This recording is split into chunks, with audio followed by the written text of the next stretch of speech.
ఎందుకనంటే ఒక అత్యారాజకీయ అప్పుడు నాకు తెలిసినంత వరకు మనం మీడియాలో వచ్చింది చూసింది మాటనే ఆ కుర్రోడు ఎంత దారుణంగా ఉన్న వ్యక్తి అన్నది ప్రజలకు తెలుసు.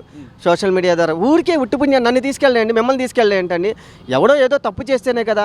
నాకు తెలిసిన పరిణామాలు ఆయన సీఏను కూడా ఆ కుర్రోడు సీఏ సంగతి కూడా తెలుస్తానన్న రూమర్ అయితే విన్నాను నేను. అది నిజం ఉంటుందా మనకు వదిలేసింది. ఒక చట్టానికి పనిచేసే వ్యక్తి, ప్రజలు రక్షించే వ్యక్తిని నేను ఈ సంగతి చూస్తానంటే ఏమవుద్ది? ఎవరికైనా ఇది ఉంటుంది. చట్టం కోసం పనిచేస్తున్నాడు ఆయన, ప్రజల శ్రేయస్సు కోసం, ప్రజలు రక్షించడం కోసం చేస్తున్నాడు. నీ వల్ల కృష్ణలంక ఆయన వచ్చిన నుంచి బాగుపడిందని ఒక మహిళ చెప్తుంది, అంటే నీ తల్లి ప్లేస్లో ఉన్న వ్యక్తి చెప్తుంది. ఇప్పుడు నేను సాయి కృష్ణని కూడా తప్పు పట్టట్లేదండి, నువ్వు తప్పు చేస్తుంటే నువ్వు శిక్ష అనిపిస్తావు. కానీ ఇక్కడ ఏముందంటే ఈ వ్యవస్థలో ఏమైపోయిందంటే ఇది రాజకీయ కోణంలో చూస్తున్నారు.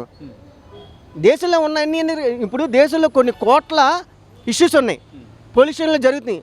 ప్రతి పవన్ కళ్యాణ్కి ఎందుకు చుట్టట్లేదు? ఇదొకటి ఎందుకు చెప్తున్నారు? దేశంలో ఉన్నాయని పవన్ కళ్యాణ్ చేయించాడని చెప్పొచ్చు కదా.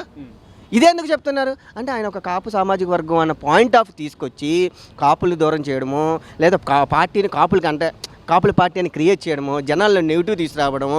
అంటే ప్రతిదానికి దేశం మొత్తం ఏం జరిగినా కళ్యాణ్ గారే, రాష్ట్రం మొత్తం ఏం జరిగినా కళ్యాణ్ గారే. అంటే కళ్యాణ్ గారు ఒక పాయింట్, అంటే కళ్యాణ్ గారిని చూసి మీకు పడిపోతుందా అని మా డౌట్.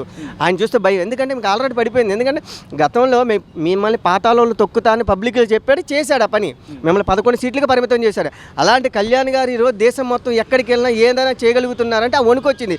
సో ఇలాంటి వ్యక్తి మీద బురద జల్లాలి అన్న పాయింట్ ఆఫ్ వ్యూ ఇది. ఏమంటే ఇది ఒకటి చెప్తున్నా అండి, ఒక తప్పు చేశాడు ఒక వ్యక్తి, నేనే మర్డర్ చేశాను, నేనే ఒక గంజాయి క్యాండిడేట్ని, నేనే ఒక బ్లేడ్ బ్యాచ్ని, నన్ను ఏం చేస్తుంది? ఇప్పుడున్న రక్షణ ఏదైతే పోలీసు వ్యవస్థ ఉందో అది నన్ను తీసుకెళ్ళి విచారణ చేస్తుంది, నేను అలాంటి ఉన్నా కాదా, దానికి నేను చేసి ఉంటే నన్ను శిక్షిస్తుంది, కోర్టుకి సబ్మిట్ చేస్తుంది. జరిగే ప్రొసీజరే.